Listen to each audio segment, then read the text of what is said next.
नमस्कार दोस्तों, स्वागत है आपका हमारे official YouTube channel GSY Neeraj sir में। कैसे हैं आप सब? मैं आशा करता हूं स्वस्थ होंगे, मस्त होंगे और आप सभी लोग अपनी तैयारी में खूब ईमानदारी के साथ व्यस्त होंगे। व्यस्त आप TGT की तैयारी में हैं, मैं ऐसा मान के चल रहा हूं, सही है ना? खूब व्यस्त रहिएगा मित्रों, क्योंकि वैकेंसी बहुत कम आती हैं और आप जानते हैं कट ऑफ बहुत हाई जाता है, क्योंकि अब तैयारी करने वाले का रेशियो थोड़ा बढ़ गया है। और अगर तैयारी करने वालों का रेशियो बढ़ गया है तो आप उनसे ज़्यादा मेहनत करेंगे तब जाके आप सिलेक्शन ले पाएंगे। आप जानते हैं प्रतिस्पर्धा बहुत तगड़ी होती है, 148 पदों पे भर्ती है। 148 अगर आपको फतेह करना है मित्रों तो फिर आपको 147 पद ही मानना पड़ेगा, एक अपना सिलेक्शन जोड़ के चलना पड़ेगा। तो इन्हीं सिलेक्शन को आसान बनाने के लिए हमने 10 का डोज स्टार्ट किया था। आप जानते हैं 10 का डोज कहने का तात्पर्य होता है 10 क्वेश्चंस पर डे हम याद कर रहे थे, 10 क्वेश्चंस पर डे हम देख रहे थे टेस्ट के माध्यम से। और 10 का डोज अब तक का जो हो चुका है वो आपका 398 तक का हो चुका है।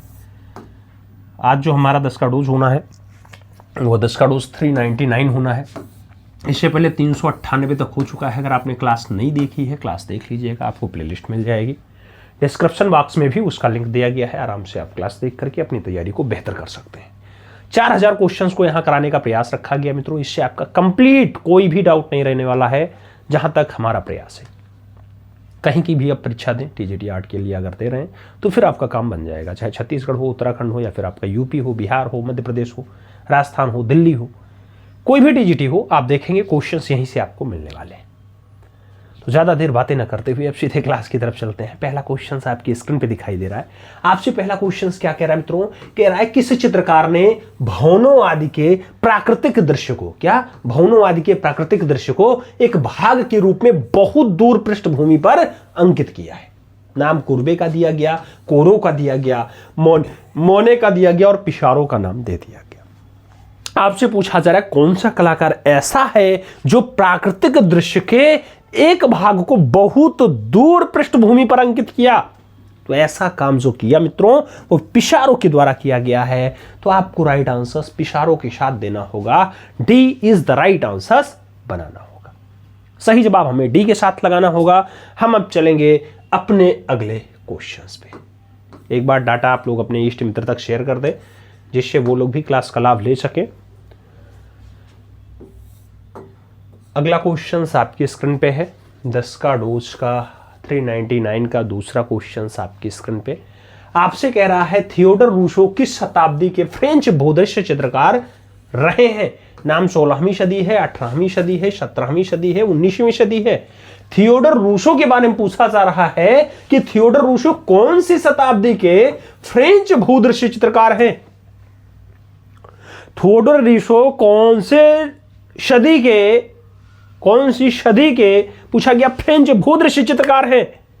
मित्रों आप जानते हैं जब थियोडर रूसो का नाम जुड़ता है तो वहां पे जो सदी बनती है 19वीं सदी बनती है। तो राइट आंसर आपको डी के साथ छापना पड़ेगा। D is the right answer यहां पे बनाना होगा। सही जवाब आपको डी के साथ लगाना होगा। D is the right answer बनाएंगे। फिर हम चलेंगे अपने अगले क्वेश्चन पे। शब्द रखो अभी मेहनत जारी है, वक्त खुद कहेगा अब तेरी बारी है। तो शब्द रखो, मेहनत करो, निश्चित रूप से आपका भी वक्त बदलेगा और आपकी भी बारी आएगी।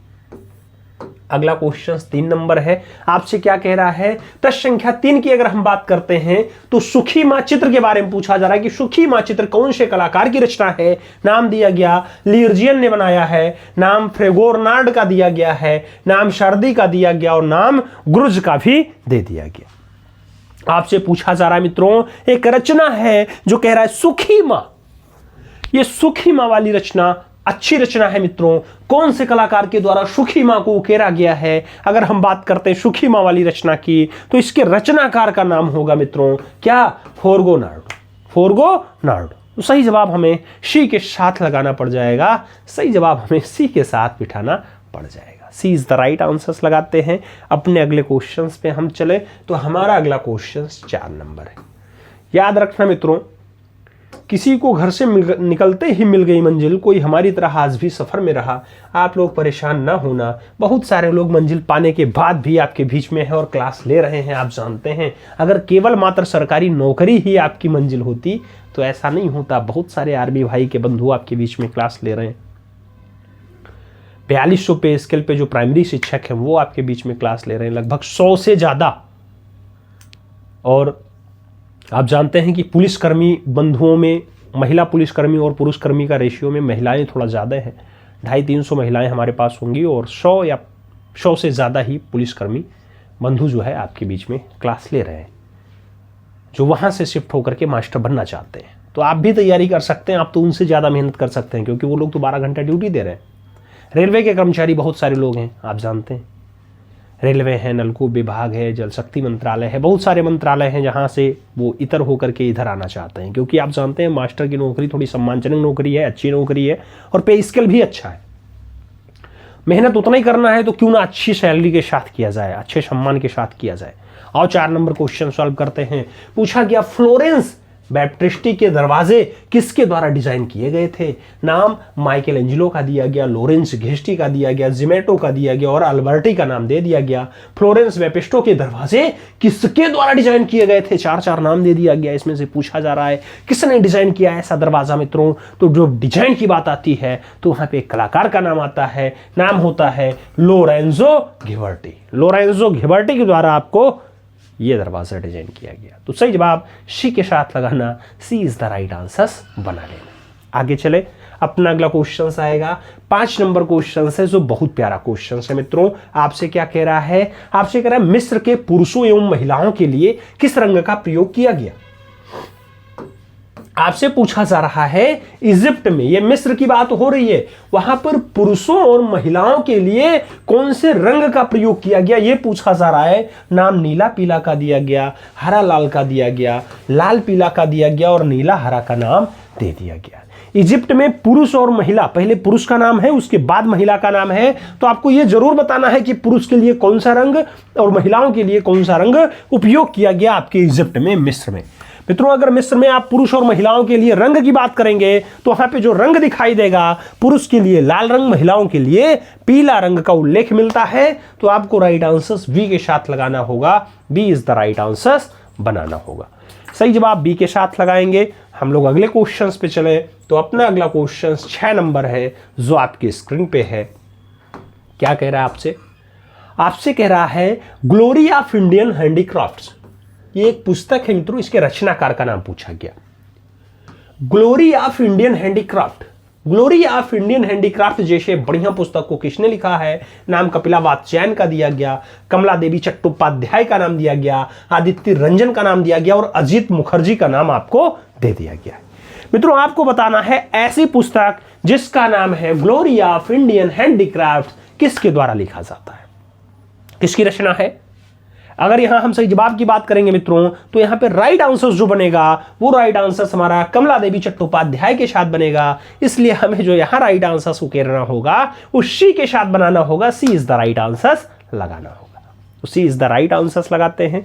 अपने अगले क्वेश्चन पे चलते हैं। 7 नंबर क्वेश्चन हमारी स्क्रीन पे है। प्रश्न संख्या 7 क्या कह रहा है? कह रहा है मित्रों भारत में अति यथार्थवाद से संबंधित बड़े कलाकार हैं।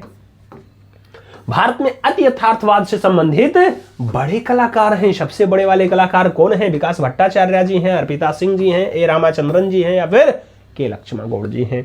भारत में अति यथार्थवाद से जुड़ा हुआ सबसे बड़ा कलाकार कौन है मित्रों? तो अगर अति यथार्थवाद के रूप में देखेंगे तो एक अति यथार्थवादी कलाकार का नाम आपके सामने दिया गया और वो नाम किसके साथ जुड़ रहा है? चारों ऑप्शंस में बताइएगा। तो विकास भट्टाचार्य के साथ जुड़ रहा है मित्रों। राइट आंसर आपको फर्स्ट के साथ लगाना है, ए इज द राइट आंसर बनाना है। सही जवाब फर्स्ट के साथ लगाते हैं, ए इज द राइट आंसर बनाते हैं। याद रखना मित्रों अकड़ और अभिमान एक मानसिक बीमारी है। अकड़ और अभिमान एक मानसिक बीमारी है जिसका इलाज कुदरत समय पे जरूर करता है।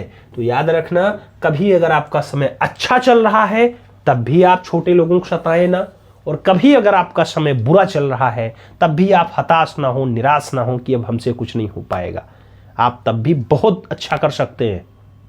आपके लिए बहुत अच्छे अच्छे मौके आएंगे, आप उनसे भी आगे निकल सकते हैं।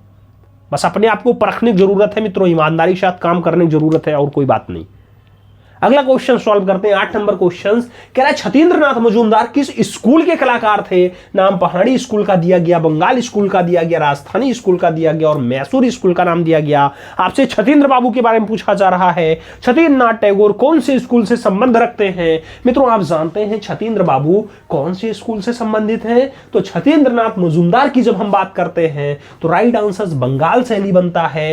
ये वही बंगाल स्कूल से संबंधित हैं जिसके कला गुरु की बात आती है तो अवनी बाबू का प्रमुखता से नाम लिया जाता है। अवनी बाबू यानी अवनीन्द्र नाथ ठाकुर, अवनी बाबू यानी जिन्होंने षडांग पे अपना व्याख्यान दिया, अवनी बाबू वही व्यक्ति हैं जो भारत में चित्रकला के पुनर्जागरण का काम करते हैं मित्रों अर्नेस्ट विनफील्ड हैबल के सहयोग से। तो सही जवाब यहां पे आपको बंगाल शैली के साथ देना है, सी इज द राइट आंसर लगाना है। फिर हम आगे चलते हैं, अपना अगला क्वेश्चन सॉल्व करते हैं। इस क्लास का सेकेंड लास्ट क्वेश्चन सॉल्व करेंगे मित्रों। आपसे क्या कह रहा है? आपसे कह रहा है पहाड़ी चित्र शैली के प्राचीनतम चित्र किस राज्य से प्राप्त होते हैं? पहाड़ी चित्र शैली के पुराने वाले चित्र कौन से राज्य से प्राप्त होते हैं? नाम अर्की का दिया गया, नाम कांगड़ा का दिया गया, नाम गुलेर का दिया गया और बशोहली का नाम दे दिया गया। पहाड़ी चित्र शैली के पुराने चित्र जो है कहां से मिल जाते हैं? पहाड़ी चित्र शैली के अगर पुराने चित्रों की बात आती है मित्रों तो आपको कहां से दिखाई दे जाते हैं? पहाड़ी चित्र शैली वही पहाड़ी चित्र शैली जो आपके हिमाचल प्रदेश, आपके पंजाब वाले बेल्ट में आती है मित्रों। उसके अगर पुराने चित्रों की बात करते हैं तो बशोहली से प्राप्त होते हैं, क्योंकि वाली बशोहली वाली रचना सबसे पुरानी बताई जाती है, सबसे प्राचीन बताई जाती है। तो D is the right answers लगाते हैं, आगे चलेंगे। अगला क्वेश्चन आएगा 10 नंबर क्वेश्चन अपनी स्क्रीन पे है, आपसे कुछ कह रहा है। बहुत प्यारा क्वेश्चन है मित्रों, कुछ लोग इसे हल्के में ले रहे होंगे, हल्के में लेने की आवश्यकता नहीं है। मंसूर और मनोहर किसके मशहूर दरबारी चित्रकार थे? कुछ लोग सोच रहे होंगे बहुत हल्के लेवल का क्वेश्चन है। हल्के लेवल का नहीं है, कई बार परीक्षा में छपा है और कई लोगों को सिलेक्शन होने से रोका है। मंसूर के साथ मनोहर का नाम दिया गया, पूछा गया शाहजहां के काल के चितेरे हैं, अकबर के काल के चितेरे हैं, जहांगीर के काल के चितेरे हैं या फिर हुमायूं के दरबार में काम किए हैं। मित्रों आपसे मंसूर और मनोहर के बारे में पूछा जा रहा है। आप भी जानते हैं मंसूर और मनोहर ये दोनों रचनाकार उस कलाकार के, उस चित्रकार के दरबार में रहे हैं जिसका काल चित्रकला के लिए जाना जाता था, चित्रकला का स्वर्ण काल के रूप में जाना गया। मित्रों तो नाम क्या लगाओगे? चित्रकला का स्वर्ण युग जिसका रहा हो, जिसके काल में साइफा बानो, नादिरा बानो और रुकैम बानो जैसी बढ़िया महिला चितेरियां रही हूं, जिनके काल में बिशनदास जैसा बढ़िया सभी रचनाकार रहा हो, जिनके काल में सभी का सर्वश्रेष्ठ रचना बना हो, जिनका काल चित्रकला का स्वर्ण काल के रूप में जाना जाता है। राजा का नाम सलीम होता है, सलीम को लोग वास्तविक रूप में जहांगीर के नाम से जानते हैं। तो राइट आंसर हमें जहांगीर के साथ बनाना है, B is the right answer बनाना है। सही जवाब बी के साथ लगाना है मित्रों, B is the right answer बनाते हैं। अब हम आपसे पूछेंगे 10 क्वेश्चंस में आपका स्कोर ईमानदारी के साथ क्या रहा, जल्दी से बताइए, कमेंट बॉक्स में छापिए।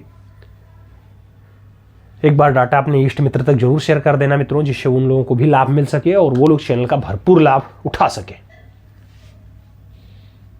आज की क्लास यहीं कंप्लीट करते हैं, मिलते हैं क्षण में, तब तक के लिए दिल से सल्यूट, जय हिंद।